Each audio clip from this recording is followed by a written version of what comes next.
Welcome, everybody. I've got Andy here, and we are here to talk about the 8 commons and uncommons to keep an eye out for in a pre-release in Star Wars Unlimited. It is pre-release season. Set 2 is around the corner. Folks are going to be going and getting 6-packs and having to make a crappy deck out of it. Here are some cards to pay attention to as you try to make your crappy decks.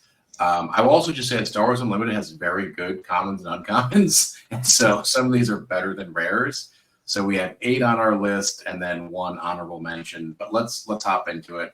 I told Andy we're keeping this under 15 minutes. The goal is under 10 minutes. You know, I looked at the spoiler list on the main FFG Star Wars Unlimited website this evening, which is like towards the end of June.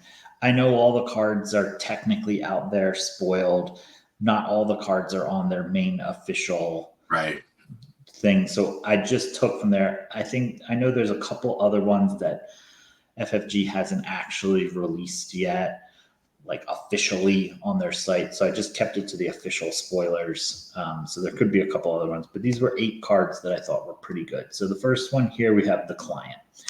3-drop blue villain. He's a 2/5 shielded, which is like fine stats, I guess. But you know, one of the key things to always think about with limited play, especially things like sealed, which is even less powerful than a draft format because you're just really at the mercy of the packs, are repeatable actions that you can do over and over and over and over again. This guy's action is he can tap, choose a unit for this phase. It gets bounty, heal 5 damage from a base. So the way that you would use this is you tap them, put the bounty on one of your opponent's characters, then attack and kill that character. When that character dies, you collect the bounty and heal 5 damage from your base. And you can basically just rinse and repeat that every single turn. And essentially 5 life gain every turn, every other turn is going to be really difficult to overcome in the long run. So seems pretty good. 5 defense is pretty big. Shielded means he's going to be hard to kill. And if you are able to gain 5 life, 10 life out of this, is probably going to cause you to win the game. Yeah, one quick note there. I think in a pre-release format or really any limited format, damage to your base is really hard to recover from because you might not get sentinel units. You might not have a space sentinel unit or a ground sentinel unit, so you have less ways of protecting yourself against that direct damage to your base. So something like this with a heal gives you an alternative way of kind of keeping your base a little strong there. Right. So, yeah, and then this is a little bit situational. You do have to set it up. Your opponent has to have a unit that you're going to be able to attack into and probably kill or remove it in some other way so that it actually gets defeated. So you also have 5 damage to your base, right? Which by turn 2, which is when it could come out, like you might not have that damage, and there's no over healing a base option like there's magic. Right? In which case, you have a 5 defense shielded character that can probably live a turn or 2 until you take a couple hits in space and then suddenly heal 5 damage and pull back ahead. All right, so that's all I really had to say. I think he's a fine card as an uncommon. Also, one thing we're going to do with each card is we're going to rate the art. This is a 7 out of 10. I think it's on the better end. Rate the art? Yeah. All right, fine. I'll give you 7 out of 10. All right, we have Rose. My least favorite Star Wars character of all time. She gets a 0 out of 10 for me on the canon score. I hate Rose Tico, but her card's actually pretty good. So she's a 4-drop, 2/6 shielded. So again, big on defense, shield. And then on attack, you can defeat a shield token on a friendly unit and then give 2 experience to that unit. So sometimes you don't really always need shielded, and there's like a sub theme within this set about like shielded tokens and experience tokens that do a bunch of stuff. I mean, Finn is one of the leaders. He's probably the worst leader, but Rose is decent. And, you can break her own shield, give her 2 experience, and suddenly she becomes a 4/8, which is, that's a big body. And but you can also just do it on like other random characters that have shields, and there's other ways to put shields on characters in this set. So like she can just kind of shift around shields for power toughness bonuses, which is pretty good. Yeah, I think trading a shield for experience is a good trade. So I do appreciate they're giving shield a little more love in this set, like a little more mechanisms to use. There's also the loot clear, right, which adds a shield to units as their action. All right, rating the art here. This is a 4 out of 10. Sure, 4 out of 10. I'll go with yours. All right, Rivals Fall, common. So you'll probably see this. It is a little bit expensive at 6. So this is probably going to be something at the top end of your curve when you're building. But you just defeat a unit. You can defeat a leader. You can defeat any unit in space. You can defeat any unit. Just defeat a unit. So for 6 mana, it's pretty good. Or whatever it's called. 6 resources. I'm never going to get away from Magic terminology. So yeah, 6 mana, you can defeat any unit. And art, I'm going to give this 8.5 out of 10. I agree. My only issue is it looks like Luke's biting something. It looks like he's like biting his sleeve. Like, you know what I mean? Like something's wrong with his mouth. But I actually got quite like this art. I think it'll look cool in a foil. So.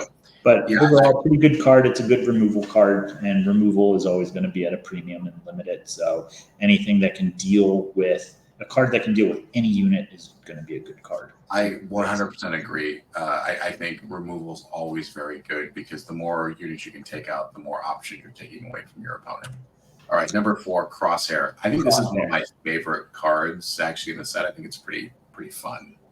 Yeah. So 4-drop. 2/6, again, a lot of toughness. One of the things to kind of keep in mind in this set is there's like maybe like 4 or 5 like 1 mana 2/2 do nothings that are just going to be like clogging up the board. So having enough defense is going to let you try to churn through them. But you can take an action and spend 2 to give him +1/+0 for the end of the phase. Fine. Or you can take an action, tap. This unit deals 2 damage, or damage equal to his power to an enemy ground unit. So off the bat, there's like I said, there's a bunch of 2/2s, 3/2s, etc. that he can just like tap and kill them. Or you could play him for 4. Your turn, you untap, you spend 4, you pump him up to a 4/6, and you can tap in. He just, again, repeatable effects. He's just going to sit there and like eat through your opponent's ground. And then eventually you're just going to be able to get in with all your other units. Or if your opponent, you just run your opponent out of stuff on the ground, and then you can just pump him up and he like hits for 8 or something. And the game will end pretty quick. I think he's nice and thematic as well, right? Like kind of like pump him up +1 and he's a sniper. It's nice. I like it. Art is actually, I think it's actually one of the better ones. Maybe a 9 out of 10. 8, 9. 8, 9. Yeah, it's good. Sure. It's hard to script the clone troopers, I think. Okay. I don't know why this image is blurry. Modded Cohort. One of the worst things of Book of Boba Fett, but 4-drop. So again, there's a lot of 4-drops. I think 4 is going to be kind of your sweet spot. At the peak of your curve, you're probably going to have a bunch of like 2, 3, 4s in your deck. So you're going to have to kind of pick and choose a little bit on the 4s. We've had a few of them in here. This one's green. 2/4 Underworld has ambush, so you're going to be able to ready it and start attacking. And when it attacks, it gets +2/+0 because it's raid 2, so it's effectively a 4 mana 4/4 that can attack right away, which is just big. That's a good stat line. So overall, pretty happy to have this card in my pack. I wouldn't play like 3 of them. I might play 2, but it's going to be a card that you would want. Ambush is pretty good. It's good to have the diversity as well and sort of your ramping, right? Like I think there's a lot of like 1, 2s, 3s. Good 4s are harder to find, I think. So yeah, All right, let's go on to number 6 here. Discerning Veteran. Discerning Veteran. We got a Plo Koon here, it looks like. Anyway, 5 mana, 3/4. You can use this on either villain or hero side, which is good. Bounty Hunter, for whatever that matters. There's a few cards that keyword off Bounty Hunters, but this is Faceless Butcher, if anybody knows that card from Magic. It's just when you play this card, he captures an enemy non-leader ground unit. So you just basically take that card, remove it from play, face down under him until he leaves play. So it's a really great tempo swing, just 1/8/7 your opponent's creature and call it a day. Yeah, I realized I forgot to write the art in the last one. The last one was a 2. This one's actually like a 7/8. 8, 7, sure. Yeah, it's good. Sometimes there's some W's here with the art. Yeah. Four-LOM might be, in my opinion, one of the better 4-drop or better cards on commons, especially. Again, this one's an actual stat line of a 4 mana 4/4. Underworld and Bounty Hunter, so he's keying off those things. I don't remember what the other one was. I think it was just Underworld. This one also has Ambush, so you've got a 4 mana 4/4 Ambush, and then any friendly unit named Zuckuss gets +1/+1 and gains Ambush. Zuckuss is also very good. I didn't include Zuckuss in this list because you probably play Zuckuss. He's a 5-drop, also an uncommon, and he gives this 4-LOM Saboteur, which is like fine, I guess.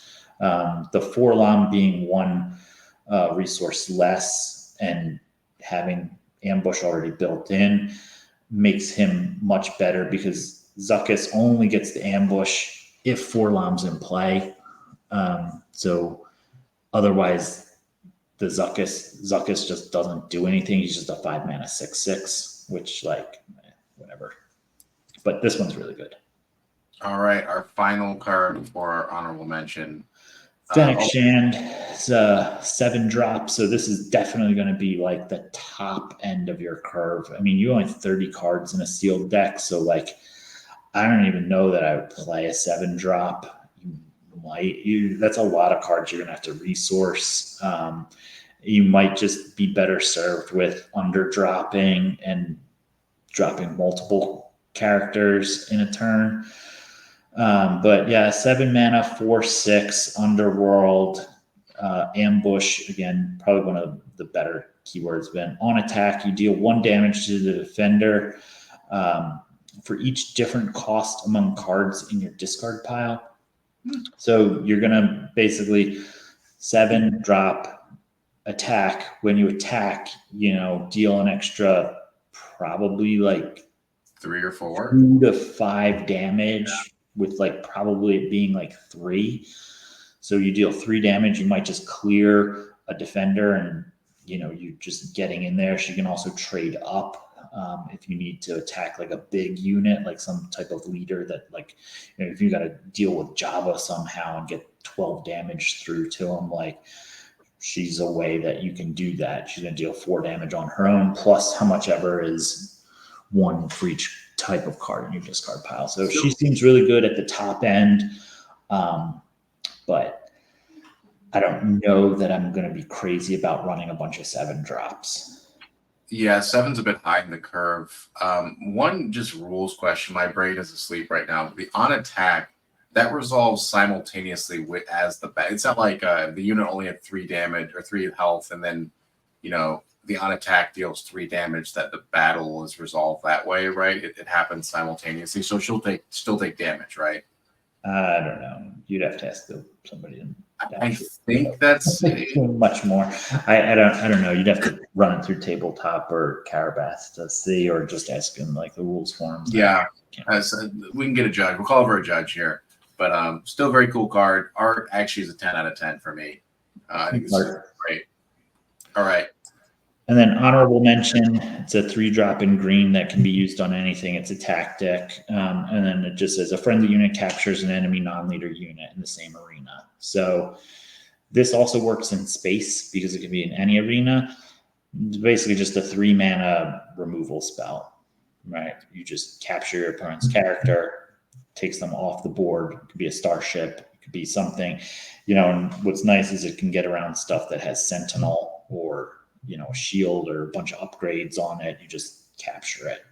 Yeah, eventually your opponent could just attack into whatever card is captured it and get it back. But at least for that turn or 2 turns, you've taken whatever problem, you know, character that your opponent has off the board and let you. Yeah, like taking on a big Sentinel, like a redemption or something, right? I think that can be, you know, pretty great to take away the protection, especially if you have these 2 arenas you're thinking about. So yeah, or even, yeah, especially if it's like a stalemate and it's like you've got 2 or 3 smaller guys in this one arena and they just have like one bigger Sentinel unit that's holding your whole team at bay. Just capture it and then get in there. They have to deal with you and you get in there again and the game probably ends. So yeah, just a good removal spell. absolutely agree. All right, that concludes our list.